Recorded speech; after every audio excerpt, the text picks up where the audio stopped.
సకల విద్యలు నేర్చి సభ జయింపగవచ్చు, శూరుడై రణమందు పోరవచ్చు. రాజరాజై పుట్టి రాజ్యమేలగవచ్చు, హేమగోదానంబులియవచ్చు. గగనమందున్న చుక్కల నెంచగావచ్చు, జీవరాశుల పేళ్ళు చెప్పవచ్చు. సాష్టాంగ యోగములభ్యసింపగవచ్చు, కఠినమౌరాల మృంగవచ్చు.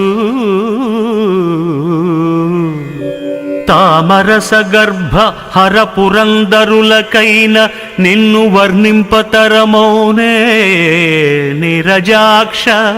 భూషణ వికాస శ్రీధర్మపుర నివాస, దుష్ట సంహార నరసింహ దురిత దూరా.